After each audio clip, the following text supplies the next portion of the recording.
What's up guys, and welcome back to the channel. In today's video we're going to take a look at this brand new 2020 Kia Stinger GT2. Huge shout out and thank you to Keffer Kia for providing this car for today's video. Definitely check out the link to their website down in the description below. They have a huge selection of all the brand new Kias, so definitely check them out. And the model that we're looking at today is a GT2 all-wheel drive, finished off in Hitroma red, and has an MSRP at $54,000. Underneath the hood, this features a 3.3-liter twin-turbocharged 6-cylinder engine that cranks out 365 horsepower and 376 pound-feet of torque. The engine is only paired to the 8-speed automatic transmission and sends the power to all four wheels. And with a curb weight around 4,000 pounds, you're looking at 0 to 60 time at 4.7 seconds and a top speed at 167 miles an hour.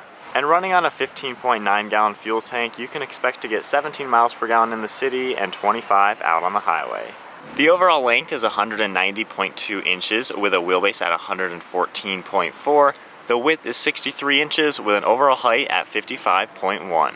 The 2020 Stinger GT2 features Brembo brakes in all four corners with ventilated disc brakes. This has 4-piston brake calipers up front and 2-piston brake calipers in the rear.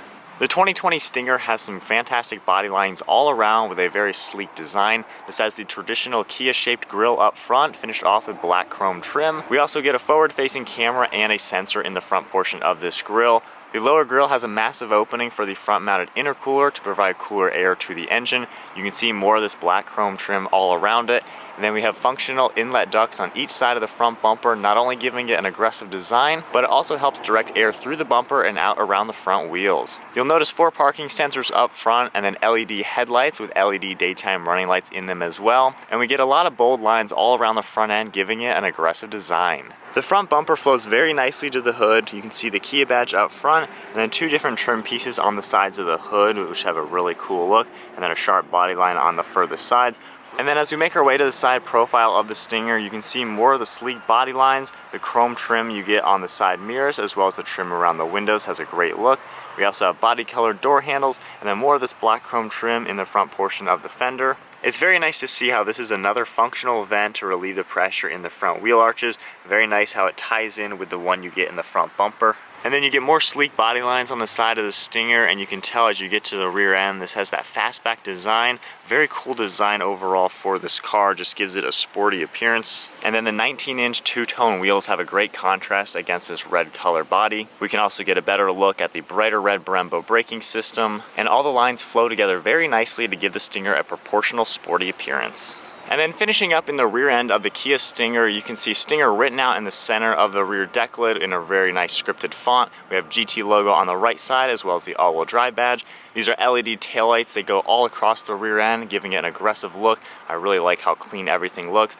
We have 4 more parking sensors in the rear, a gloss black lower rear diffuser with your quad tip dual exhaust system finished off with chrome tips. So there's a good look at the exterior of the 2020 Kia Stinger. Comment down below, what do you guys think of this car? It has some really cool lines.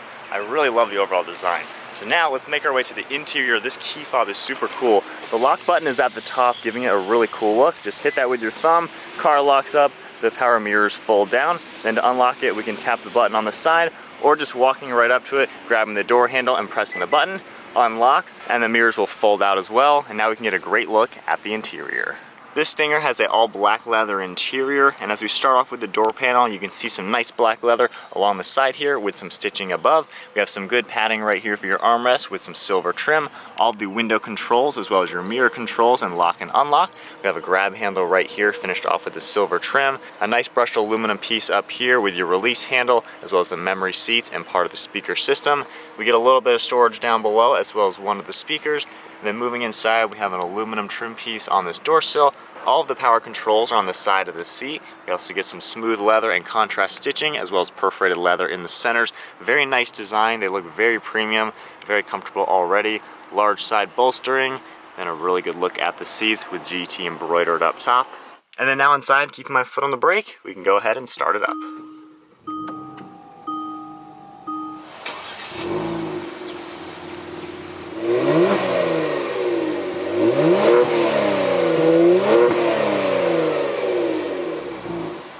Taking a look at the gauges now, we have the tach over on the left side as well as your engine temperature, speedometer on the right with your fuel. We have a digital display in the center with more temperatures, and then if we tap this icon on the right side of the steering wheel, this can go through different things. We can see your fuel economy, and then scrolling down right here, we can go under more trip information and see a lot of what's going on within the vehicle and a digital speedometer. And then tapping that button again, we can see the compass as well as the adaptive cruise control. Tapping that again, we have settings. We can change your heads-up display, change a lot of different items within the vehicle. And then taking a look at the actual steering wheel, we have perforated leather on the sides, smooth leather on the top and bottom. It is a flat bottom steering wheel. We got the GT logo and some gloss black trim. Very sporty and small feel to it. And then we have a lot of controls on the left and right for Bluetooth and audio, cruise control, and then the settings for the screen. Then we have steering wheel mounted paddle shifters. They have a nice feel and look to them. And then moving to the left side of the steering wheel, we have one of the air vents with some more gloss black trim and silver trim, the hatch release as well as the blind spot alert, lane keeping assist, and then the dim level of the interior gauges. And then moving up top, we have some stitching along the dash, the heads-up display unit. We have the navigation screen sitting right in the top here. So going through this, we can go under all menus. Everything is touchscreen, of course. We have a lot of the different information. Just swiping over, we can see more things. And then just hitting the home icon. Going under the actual navigation, we can pull that up full screen. And then with the shifter, if I put it into reverse, we can see the backup camera. We have a top-down view on the right side, the rear view backup camera, and we can toggle through many different views. Really nice to see that side. We can see the other side. And going under settings, we can change a few of the different items that we'd like to see. We have 3 climate control vents in the center, and to turn them on and off, you can just twist them left and right. You can hear that click. We have some aluminum colored buttons in the center for a lot of your radio, navigation, some of these smart controls just to get to different items within the screen. You can see where everything does. We have climate control settings below that with your fan speed, air conditioning, recirc, the dual zone climate control. You can sync them and then you have your automatic. And then pushing that, it closes up very nicely. And then keeping that open, we have a little bit of storage in here, wireless phone charging mat. We have a 12 volt on the left and some different USBs. And then we have the shifter behind that with the different gears, finished off with a smooth piece of leather. This is all finished in aluminum, has a really nice look and feel to it. We have the electronic park and brake, you can hold that. We have the auto hold feature, traction control, and then the drive mode selector, you just toggle left and right, and that'll come up on the screen here. We can go under the smart mode, we have eco, comfort, and then a sport mode, and then going into custom, you can customize that. And then behind all that, we have some more items like your heated and ventilated seats. Toggling this up, you can control how you'd like everything to go. Cooled seats is on the downside. We have a heated steering wheel, parking sensors. We can tap that icon to go into your camera. And then behind that, we have some storage space and a leather armrest here. Opening this up, we have a little bit more storage in the center. Pretty good for a few different items. And then you can close this up. You can see all the stitching and everything. And then moving over to the glove box, you can see more of the silver trim. And opening that up, we have a pretty good amount of space, as you would expect in a car like this. And then just a really good look at the overall interior, finished off with the black and silver. Very sporty and premium feeling in here. I like the way Kia's done it. Then up top, we can see the roof is opened up. Then we have a lot of the dome light controls, and then the actual power sunshade and roof button. And then pressing that, we have a spot for your sunglasses. And then hopping into the rear to go ahead and take a look at this, we can open up the door. We have a similarly finished off door panel. We do have a heated seat back here as well, and more aluminum pieces over the speaker, giving this that premium look. Very similar design for the seats with the smooth leather and perforated leather, all the headrests and everything. And then hopping inside now, I do have the seat set to my height, which is 5'11". So sitting back here now in the Kia Stinger, there's a lot of room. This is actually pretty surprising. I have a few inches of headroom above me, and the armrest is in a really good place as well. I'm very comfortable. The seat, I have a few inches in front of my knees. Then we have the climate controls. You can make it hotter or colder back here. We have a 12 volt and then USB ports, which is really nice to see. And each seat does have a net behind it. And then flipping around to the center here, we can pull this leather strap. We have a really good armrest and 2 more cup holders. So for a car like this is very nicely appointed. I like the premium feel of all this leather too. It feels very nice and premium. And then to take a look at the rear storage of the Kia Stinger, we have a button on the back here, automatically opens up. Of course, you can use the key fob or the button on the interior. We have a ton of space back here. This is more of a hatchback design. As you can see, we have so much space. You can definitely fit many large items back here. And with that cover removed, I've already gone ahead and folded down one of the seats. There's a lever on the farthest side. You just push this up, and you can easily push the seat forward. It falls down forward, and now we have so much more space in here. Such a usable vehicle. then if we go into the rear seats once again, we can see everything is folded down. Definitely a ton of space in the back of the Stinger. All right, so we are now setting off now in the 2020 Kia Stinger. I've always liked this car. It's a really cool design from Kia. I love how it's got the twin turbo engine, the all-wheel drive. The exterior looks so good. I love how like sloped the rear end is. It looks like a sports car, and yet it's a 4-door, 5-seater car, so it's very usable and very practical. But just getting my bearings with the car right now, really comfortable sitting in here. I think the seats do a really good job. Everything is in a good spot. The steering wheel, very easy to move where I want it to move, and then the armrests are in a perfect position. So I'm really comfortable just sitting in this car now, and I think the layout is really nice. I like how easy everything is to use. To go into the navigation screen, pretty simple. You have all the different shortcuts. You can easily see everything on the screen right there, and then I like how it's touchscreen as well, so you can go into pretty much everything. So very simple and user-friendly. And then the climate control settings, same thing. Everything is on a physical button down here. So in comfort mode right now, just giving it a little bit of gas. This thing gets up, and that was like 2,000 RPM, just barely getting on it.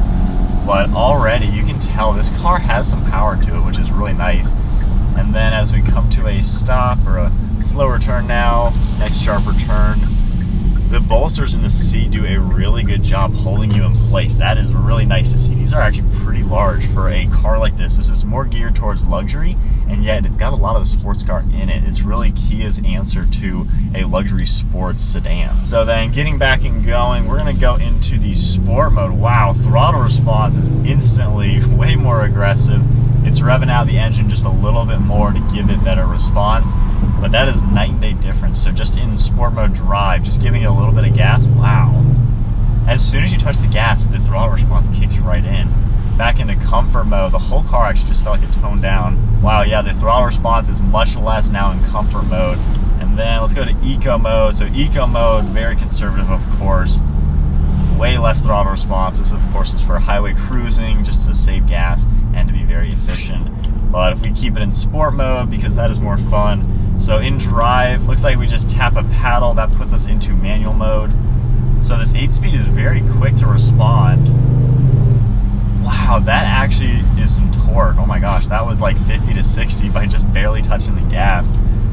But using the paddle shifters now, and just to feel out the responsiveness, the car seems like it shifts pretty much right when you tap the paddle, hitting a downshift and another downshift.